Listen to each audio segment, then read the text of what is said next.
yogi, yogi, yogana, yogana, ham yogi, ha yogi, avadhuta, yogana, yogana, ham yogi, yogi, yogi, yogana, yogana, yogana, yogana, yogana, yogana, yogi.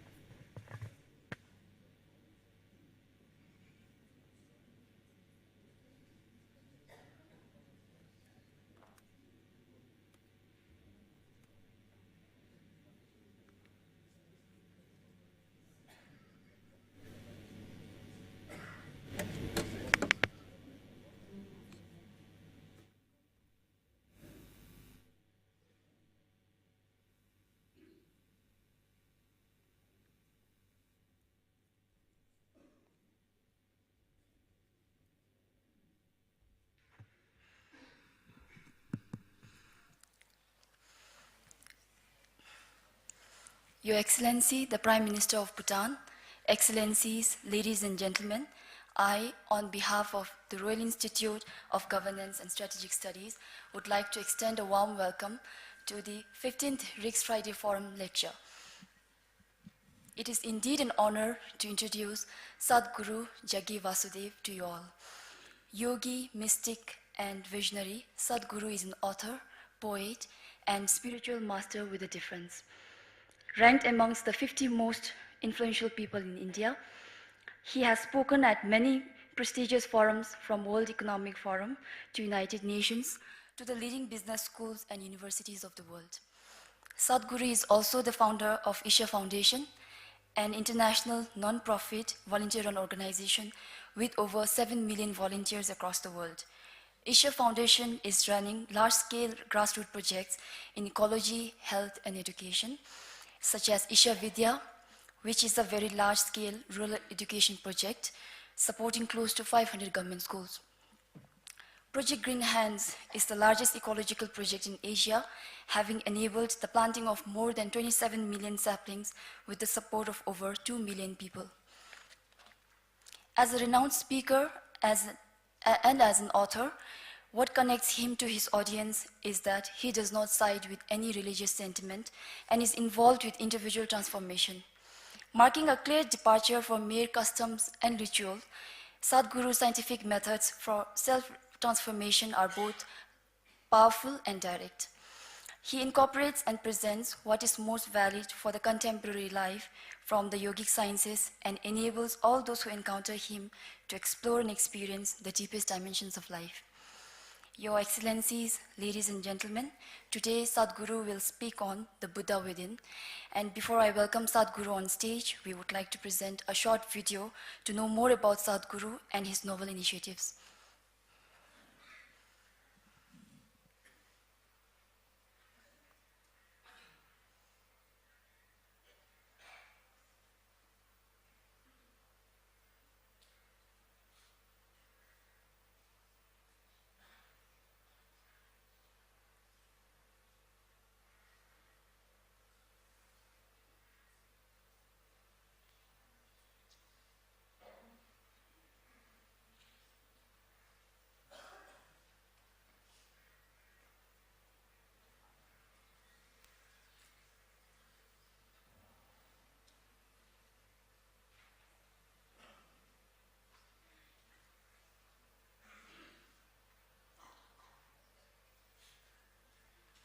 In the next half hour, you're going to meet a man who has a devoted following across India and indeed around the world. While yoga and meditation are at the core of his teachings to promote individual growth, the work of the foundation covers conservation, education and health.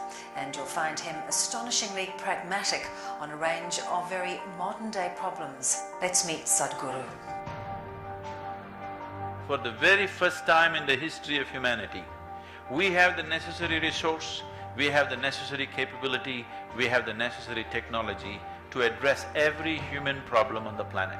Even 25 years ago, we couldn't have dreamt of it. But the only thing that is missing is consciousness. Today, the spotlight is on a project called Green Hands in India. We started a mass campaign and 6 years I spent planting trees in people's heads.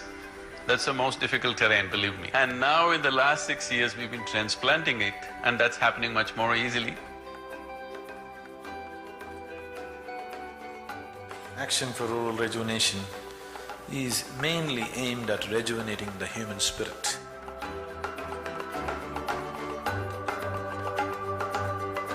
English and computer skills are very essential to make these children come out of the hopeless economic and social pit they are in. If you could first tell our viewers, what is the idea behind it? Initiative, insight, which is more specific towards entrepreneurs. Whatever the nature of your business, ultimately it is all about human well-being. Isha Foundation, a non-religious, non-profit public service organisation headquartered in southern India. We've engineered the outside world in so many ways, but we've done nothing about this one. If you want to know well-being, in is the only way out. This is what I want to teach you too. That is, you can be completely intoxicated without any drug, just on life. This is a shift from wine to divine.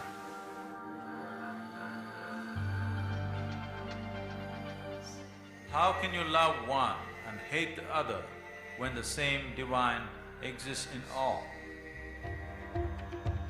Spiritual process is not about looking up or looking down, it is about turning inward. See, the only thing that I'm really good at is just this. I can just make the air around me just crackle with energy.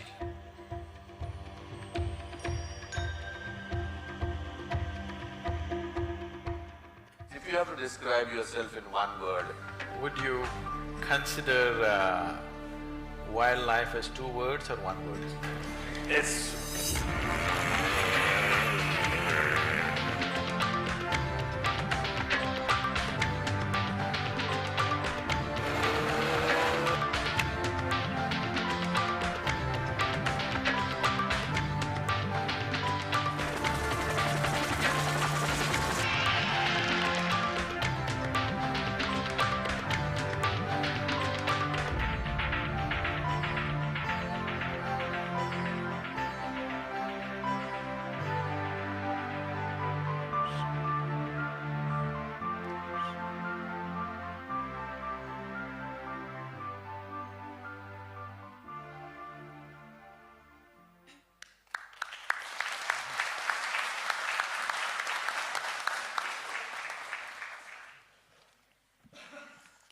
I would now like to invite Sadhguru on the stage.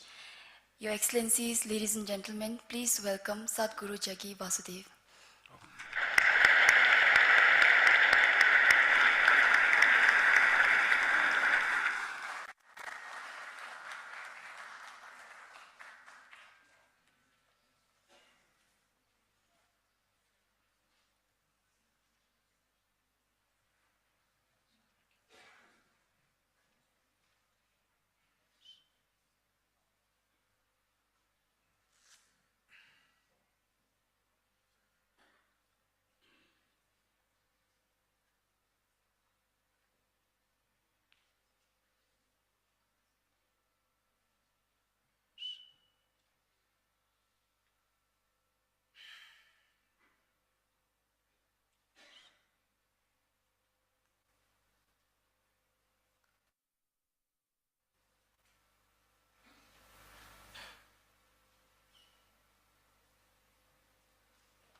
sukadham maranam karunam milanam maduram smaranam karunam kalavashadiha sakalam karunam samayadipate akilam karunam.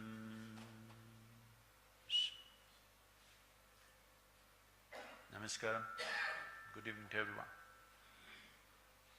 Is audio okay?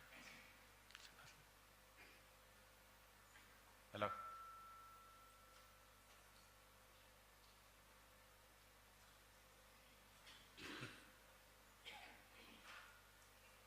Is audio clear? Hello? Can't hear it. Needs to be raised.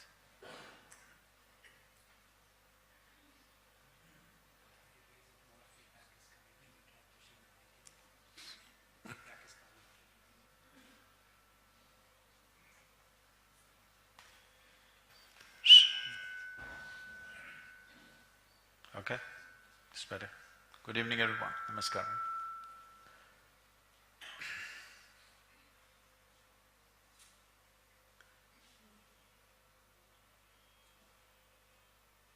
After this 2.5 millennia,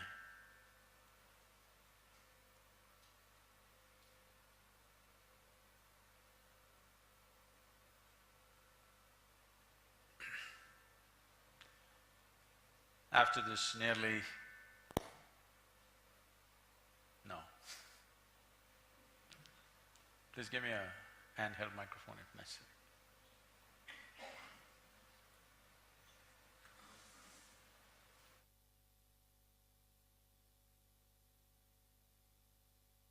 Just give it to me loose.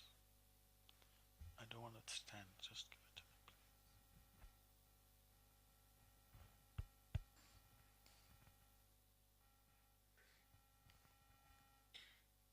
Hello, is this better?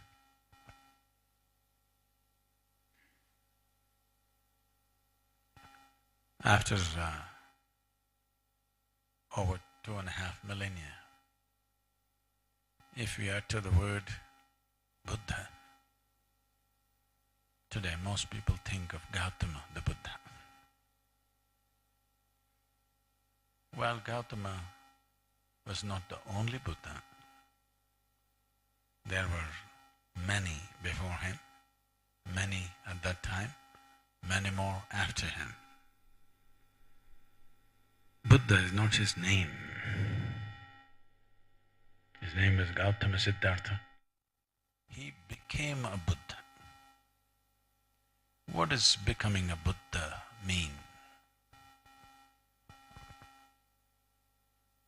The word Bhu means buddhi or the intellect.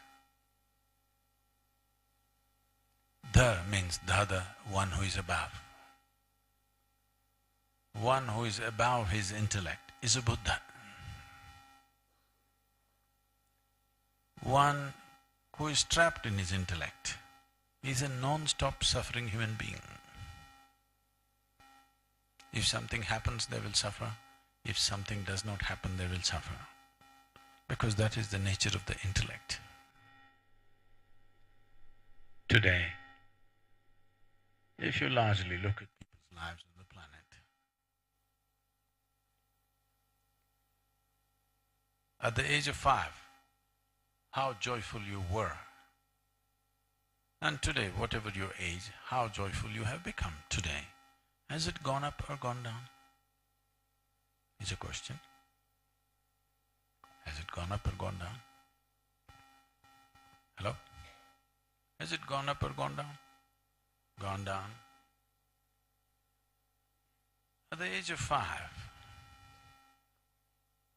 when your intellect was so small, If you could be so joyful, if your intellect had grown in the right direction, by the time you're 30, you should have been ecstatic, isn't it? But just the reverse has happened for most people. Not necessarily that they are miserable all the time, no. But they're not bursting with joy anymore. When you were 5 years of age, somebody had to make you miserable. Today, somebody has to make you happy. The equation has gotten reversed. Not because there's something wrong with life, simply because there is an intellect for which there is no stable enough base. So once you're into the process of intellect, whichever way life falls, it makes you suffer for that. If people are poor, they suffer their poverty. If they become rich, they suffer their taxes. If they're uneducated, they suffer that. Put them to school, endless suffering. If they're not married, they suffer that. Get them married. I did not say anything.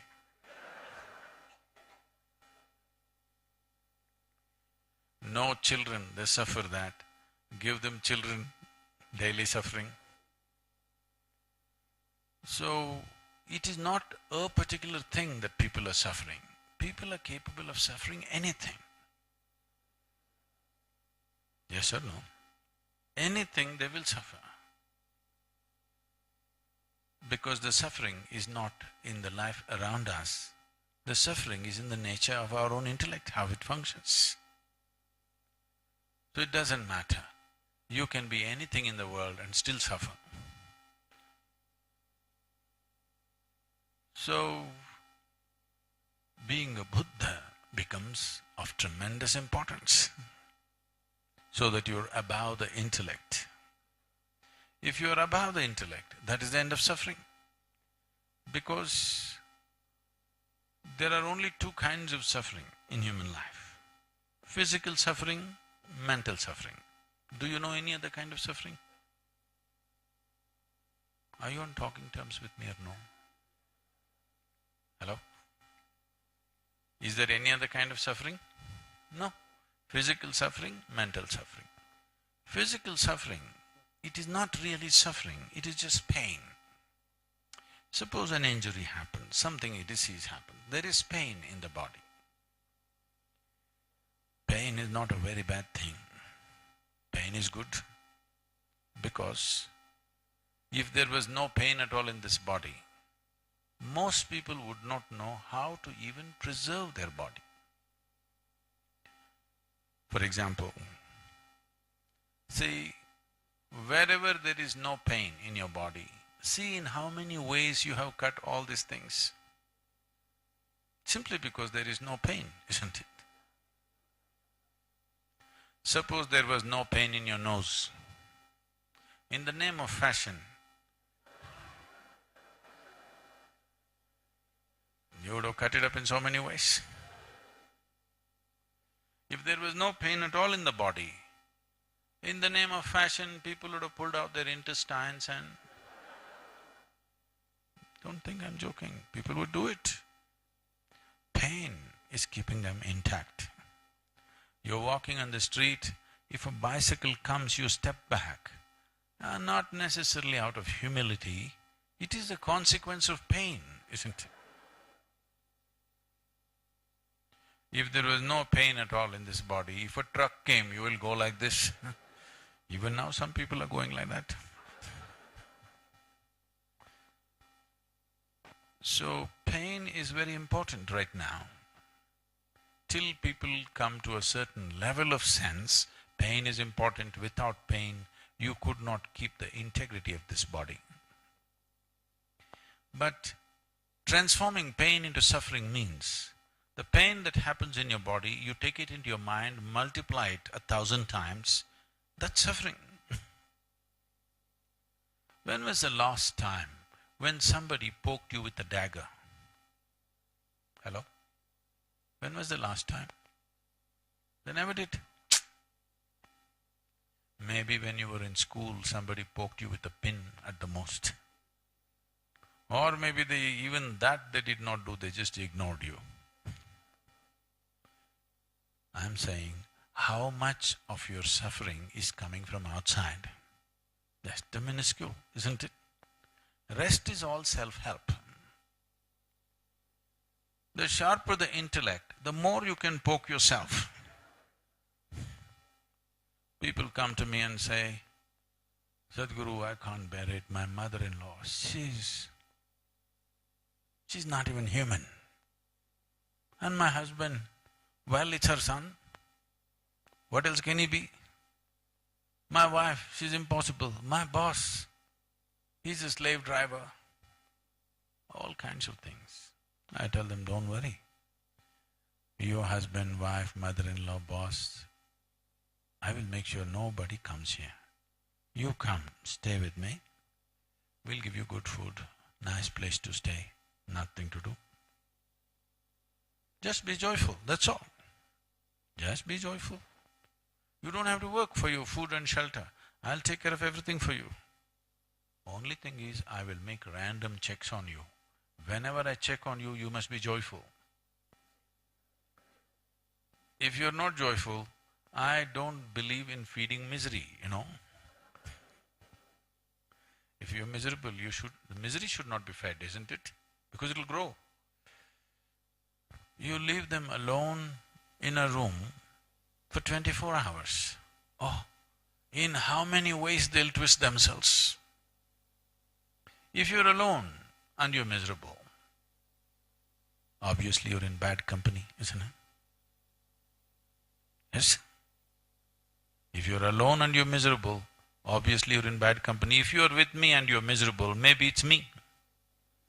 But if you're alone and you're miserable, you are in bad company, isn't it? So, becoming a Buddha means you transcended this trouble spot of intellect. Only if you transcend can you use it the way you want. Otherwise, it will use you in so many ways. It is amazing. People live for 50, 60 years and still they don't know how to deal with their own thought, their own emotion. You may call it by many names, anxiety, misery, tension, stress. No, essentially you don't know how to deal with your own thought and your own emotion, isn't it? Yes? If you knew, if you could have the thought that you want, if you could have the emotion that you want right now, would you be blissful or miserable? Blissful for sure, isn't it? So essentially, the basic faculties that you have not taking instructions from you, that is the main problem. Your body doesn't take instructions from you, your mind doesn't take instructions from you, and you hope to go somewhere. Suppose you sat in your car and your car became like this. You want to go this way, it goes this way. Is it safe to sit in this car, I'm asking? Your automobile you may use for a few hours a day. It is through the vehicle of this body and this mind that you travel your entire life. Is this taking instructions from you? That's the question. So a Buddha means someone who is the master of his mind. What he says is what his mind does. Now this one cannot be miserable, isn't it? If your mind taking total instructions from you, you would make sure every moment of your life you're blissed out, not miserable, for sure. So being a Buddha does not mean that you have to become something on the outside. It is an inner process that you have raised above the body, above the mind. Your experience of life has transcended the limitations of body and mind. Why is this important?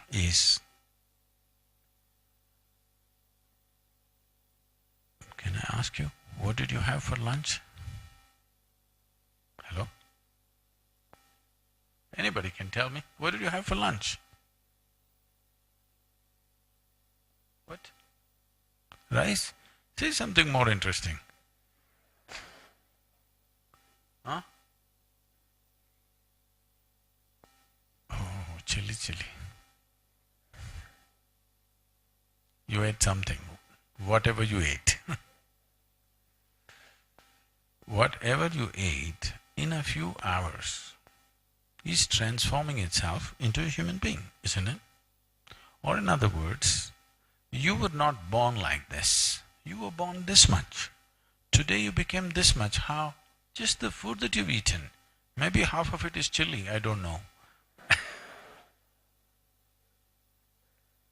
But it's just the food that we've eaten that is sitting here right now, isn't it? This body, it is a piece of this planet. Yes or no?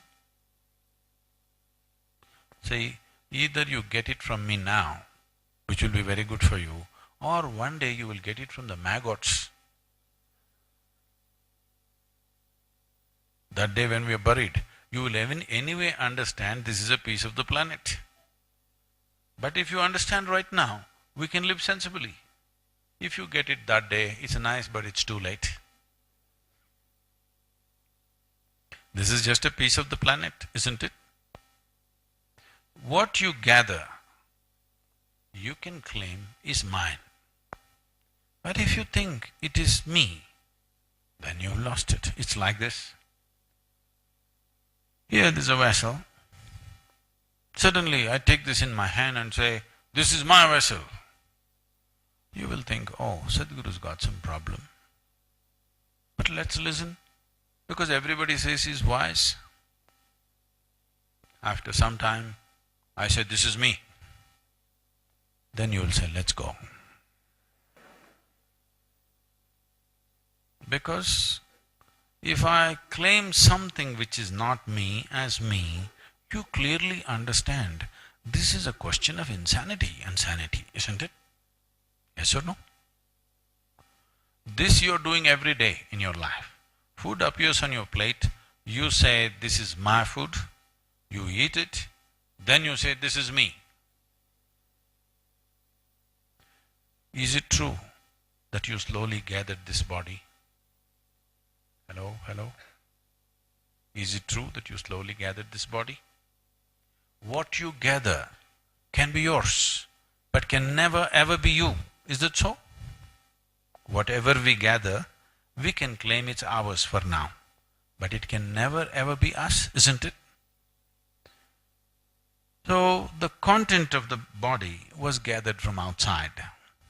The content of your mind also gathered from outside, isn't it? Depending upon what you're exposed to, accordingly the content of your mind. So what you call as my body, you gathered, it is a heap of impressions. This is a heap of food. Between these two heaps, where are you? If you sit on top of these heaps of body and mind, we call you a Buddha. If you're lost in the heap, what to do? If you get trapped below the heap, if you're below the mind, then at least in India we call them Buddhu. What do you call them here? What do you call them here? Okay. So the choice is this, either you can be a Buddhu or you can be a non-stop suffering human being lost in the heap, or you can sit on top of it and be a Buddha.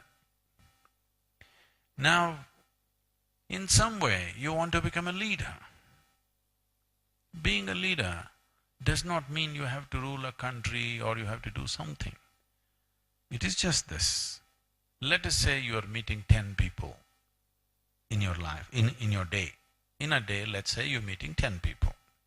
When 10 people come your way, you have a choice. Either to impact them positively or negatively, or let them pass by. If you impact them positively, you're a leader. If you let them pass by, you are a dry leaf which will go whichever way the wind blows. If you impact them negatively, you are a criminal. Yes or no? This is the choice every one of us have every moment of our life. It doesn't matter whether we hold positions or we don't hold positions, every moment, whoever comes in front of us, either we can impact them positively or negatively or let it pass by. It doesn't matter, you are at home and you have just 2 children, now you can still be a leader because raising future generation of this planet, creating the right kind of future generation for this planet needs a lot of leadership, isn't it? How small a role you have, how large a role you have, depends on where the society wants to put you for a variety of reasons. Based on competence, situations, many things are involved. But you either being a leader or not being a leader is something within. First of all, are you an accident or are you a leader? Because if your very experience of life, whether you're joyful or miserable, is decided by somebody else, you're an accident, isn't it? At least you must be a leader to this extent. What happens here, I decide. What happens within, I decide. At least this much leadership you must have, isn't it? If you have absolute leadership on this, then we call you a Buddha. A Buddha is someone who is able to decide what happens here. He doesn't allow somebody else to decide what happens here. There's a beautiful story. Gautama the Buddha one day was walking. A few people in a particular village stopped him and they abused him. They abused him in every possible way a man can be abused. Gautama heard all the abuses in full attention, not ignoring them, hearing every word of abuse. When they went on, then he said, see, what is this RIGSS? I have to go to these RIGSS people and I have something there. After I finish later in the evening, I'll come back the same way. If you have something more to say, you can tell me then. These are the kind of people, they will say 10 things. If you say one thing, they will beat you.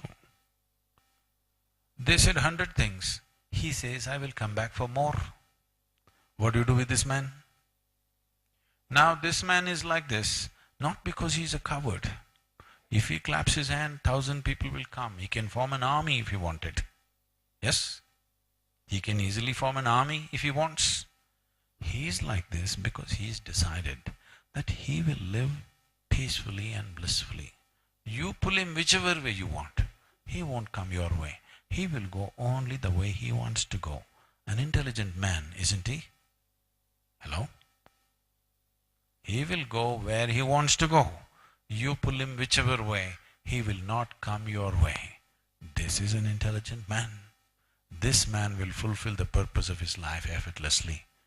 But right now, most people are made like this. If somebody pulls this way, you will go away this way. If somebody pulls that way, they'll go that way. So once this happens, you will try to avoid people. Once this happens, you will try to avoid all responsibilities in the society because you're afraid somebody will pull you off the track. If you make yourself in such a way, nobody can determine what happens within you. Then you're a Buddha. You determine what happens within you. This means all your faculties are in your hands. Your faculties are not at the mercy of what happens around you. How does one become like this? Let me explore a few fundamentals. I'm sure you must know more stories about Buddha than me, but let me try my hand at you. This happened one day. Gautama the Buddha was sitting in a large congregation of disciples. Early morning, sun is yet to come up. A man came. This man is a great devotee, a devotee of Rama, full-time devotee. See, many of you are smart. Your devotion is only part-time. Most people in the world are like this. They are keeping their gods like insurance. If something goes wrong, I also paid my premium. But there are few people who took this seriously and made it full-time. This is one of them. These devotees won't utter any other word except God's name. So if they want to call you Ram Ram, if they want you to go Ram Ram, if they want something Ram Ram, no other word but Ram he uttered. He not just went to the temples, he built many temples. Age is passing, getting old, just a little doubt. Because there are a few people who don't believe in God and they seem to be doing fine. For them also sun rises in the morning, for them also flowers blossom, for them also food tastes good, for them also everything is happening. And they are saying there is no God. Suppose there is no God, my entire life will go waste. This question will come up to you only if you become full-time devotee. If you're a smart devotee who only brings in God when things go wrong, otherwise you do your own thing, then this question will not come up. But because he's full-time, this question came up. Suppose there is no God, my entire life will go waste. So he came early morning, before sun arises, came and stood there in the corner, in the dark corner, in the shadows. Because having a devotee for all your life, now to ask this question, is there God or no God, is a very difficult thing. He came there and asked the inevitable question. Is there God? Gautama looked at the man and gave a clear, emphatic answer. No. All these disciples, one big relief, woof, because any number of times they've asked these questions to him. Whenever they ask such questions, he becomes silent. He doesn't say a thing. For the first time, he gave a clear answer, no God. The message spread. The entire town started celebrating because it has been bothering everybody. Is there God or no God, God or no God? Every day it bothers them. And this man won't give an answer. For the first time he said, no God.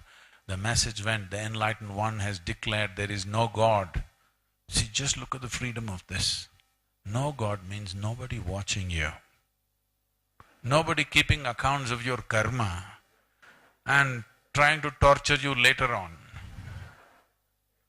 You can do what you want with your life. So celebrations happen through the day. In the evening again, the congregation gathered, Gautama was sitting, another man came. This man is a Charvaka. Charvaka means, in India, even today they are there, Charvakas are out and out materialists. They don't believe anything other than what they can see. Even today in India, as messengers of God go from town to town, village to village, trying to spread their message, there are messengers of no God going from village to village and proving to people how there is no God. This is the only culture which allows this. Anywhere else they would be killed. But in this culture we allow them. So this is an expert Charvaka. It doesn't matter what kind of a believer you are. If you talk to him for 10 minutes, he will prove to you no God. Thousands of people, he proved no God, no God, no God. But age is going, getting old. Little doubt, suppose there is God. When I go there, will he leave me? And these believers also say he's got all kinds of torture equipment up there, So he knows there is no God. Just a little doubt. So he wants to confirm. Now there's an enlightened being here. He wants to confirm. So he came late in the evening after the sun has set, stood in the shadows and asked this question, is there God? Gautama looked at the man and said, yes. Morning he said, no God. Everybody was relieved and happy. Now he